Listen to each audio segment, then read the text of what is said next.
వంశీని పెట్టి ఏంది ఇది కొత్త కేసులు, పాత కేసులో ఆడెవడైతే కేసు నా మీద పెట్టారో నేనే అని చెప్పినప్పుడు వాడే విత్డ్రా చేసుకుని మెజిస్ట్రేట్ గారి ముందే చెప్పినప్పుడు దానికి మళ్ళీ కీ ఇచ్చి వాళ్ళ అమ్మగారితోనూ వాళ్ళ అన్నయ్యతోనూ పెట్టించి ఏంది ఇది ఎక్కడికి వెళ్తాం, ఎప్పటికీ తమిళ కేసులు కాదు అంతరేని కాదు జయప్రద స్టోరీ అది.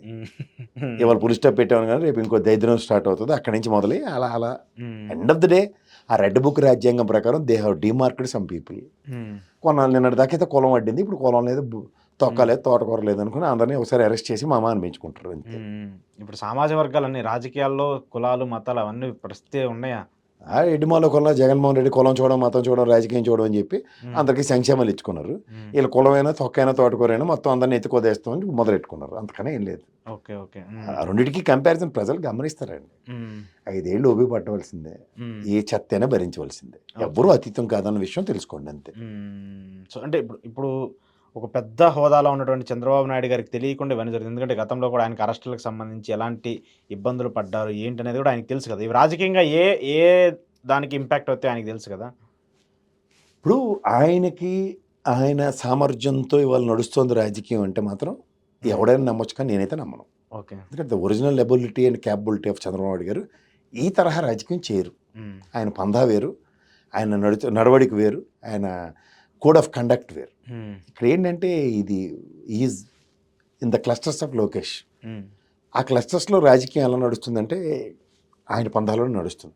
వీళ్ళు మనం బయట నుంచి కూర్చుని వెళ్ళప్పుడు చూడండి, తెలుగుదేశం పరంగా జనసేన పరంగా అందరూ సజ్జల రామకృష్ణారెడ్డిని ఎలా ఆడిపోసుకుంటున్నారు.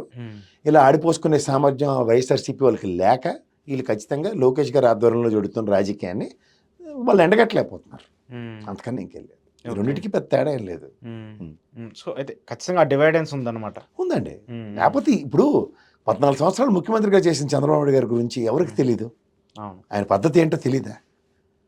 రాజకీయానికి ఒక అర్థం పరమార్థం ఆయన డిఫరెంట్ పందాలో తెలియజెప్పి ఓ రాజకీయాన్ని ఒక వెరీ గుడ్ అడ్మినిస్ట్రేషన్ స్కిల్తో చేసిన దగ్గర దానికి ఇంప్రూవ్డ్ వెర్షన్ అంటే ఫంటాస్టిక్ అడ్మినిస్ట్రేషన్ అన్నది జగన్మోహన్ రెడ్డి గారు చూపించాడు. ఓకే, ఇప్పుడు చంద్రబాబు నాయుడు గారికి మార్క్ ఎలా క్రియేట్ అయిందంటే రాజకీయాలు నేను చేయలేదు కాబట్టి రాజకీయాన్ని ముడిపెట్టి అడ్మినిస్ట్రేషన్ చేస్తే ఎలా ఉంటుంది అన్నది కొత్త మార్గం క్రియేట్ చేసుకుంటాడు ఆయన. ఓకే, ఈ మార్గంలో ఏమవుతుంది అంటే ఇనిషియల్ హిక్కప్స్ కింద చూసుకున్నాం ఫస్ట్ అని ఏదో చేద్దాం అన్న దాంట్లో, కానీ ఇవి ప్రతిదానికి పాబంధకాల కింద మిగిలి ఉన్నాయి. ఇప్పుడు రోడ్డు స్మూత్గా ఉండి వెళ్ళడం వేరు, సో మెనీ స్పీడ్ బ్రేకర్స్ పెట్టుకున్నారు అనుకోండి, ఎక్కడికి వెళ్తుంది బండి, ఎక్కడికక్కడే ఫస్ట్ గేర్లోనే వెళ్తూ ఉంటుంది. ఇది 8 నెలలైనా ఇంకా ఫస్ట్ గేర్లోనే వెళ్తుంది. ఎందుకు? దీనికి కొత్త రంగు పులిమేరు, రాజకీయ చతురత్వం అని పేరు పెట్టి అది రాజకీయ అతిరథ మహారాజుడైన చాణక్యతనం ఉన్న చంద్రబాబు గారికి తాతక దగ్గులు నేర్పినట్టే. చాలా మంది గ్రహించట్లే, మనం ఏం చేయలేము దానికి. ఇప్పుడు చిన్నపిల్లల రాజకీయం పెద్ద ఆయన రాజకీయంకి చాలా తేడా ఉంటుంది. రాజకీయాన్ని రంగరించి కొట్టడంలో ఆయన వెంచిన వాడు లేడు.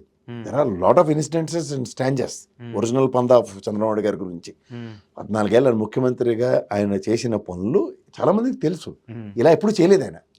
ఆ భిన్నత్వంలో ఏకత్వం చూసాం, కానీ ఈ విభిన్నత్వంలోంచి రాజకీయం అన్నది ఎవరికి ఆకలింపు కావట్లేదు. ఓకే ఓకే ఓకే సో ఇప్పుడు ఏంటి, ఏపీకి సంబంధించి రేపు బడ్జెట్ సమావేశాలు జరగబోతున్నాయి.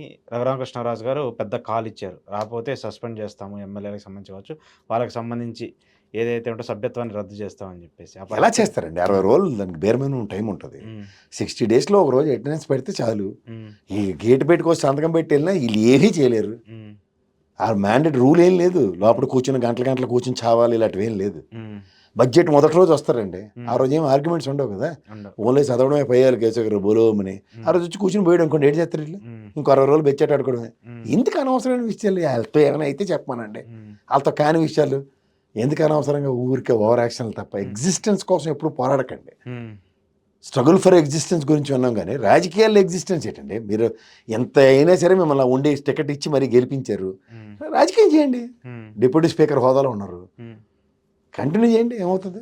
మనం స్పీకర్ గారు అరకులో పెట్టిన దుకాణానికి మన్యం జిల్లాలో ఎలాంటి బంద్ పాటించాయో దాని రిప్రకేషన్స్ ఏంటో కాన్సిక్వెన్సెస్ చూడండి. మీరిద్దరూ ఒక పవర్ఫుల్ పొజిషన్స్లో ఉన్నప్పుడు పవర్ చూపించడానికి ఆ తాపత్రయపడకండి. అంటే జగన్మోహన్ రెడ్డి అనే వ్యక్తి ఆ ఒక్కరో అంటే ఏదో భయపడి ఆ ఒక్కరోజు వెళ్ళి సంతకం పెట్టి వస్తాడా? అసలు ఇందులో భయం అన్న కాన్సెప్ట్ ఏంటి నాకు అర్థం కావట్లేదు. భయం అంటే ఇప్పుడు అంటే రాకపోతే సభ్యత్వం రద్దు చేస్తారనే భయం తెలిసి సంతకం పెట్టారంటే టీడీపీ 60 రోజులు ఉందండి ఇంకా. 60 రోజులు ఆల్రెడీ శాసనసభకు సంబంధించిన సమావేశాలు జరిగి అప్పుడు వెళ్ళలేదు. ఎన్ని రోజులు లెక్కటండి? ఎన్ని రోజులు కనీసం 15 రోజులు ఏమో జరిగినాయి కదా. ఇన్ని నెలలు ఎక్కడ 60 రోజులు దాటిందా? 60 రోజులు దాటలేదు. మరి దేనికి ఊరిక ఈ టర్మ్ కాకపోతే నెక్స్ట్ టర్మ్ కనుక వెళ్ళాలి కదా. అరే అలా కాదనే, మీరు గాబరా దేనికి పడుతుండ్రు? ప్రమాణ స్వీకారం అయింది, కేసీఆర్ ప్రమాణ స్వీకారం ఎంత డిలే అయింది? చాలా రోజులు చూస్తుండ్రు కదా, ఎందుకు గాబరా పడతారు ఊరికే? అంటే అలాంటి స్పీకర్కి actions తీసుకోవచ్చు కదా. ఈ అనర్హత వేడుకు ఓ రోజు న్యాయస్థానాల దగ్గర నుంచి వచ్చిన వేడిక్ట్లకే స్పీకర్ స్పందన చూస్తున్నాం. సో అలాంటి పాసిబిలిటీస్ ఉండవు.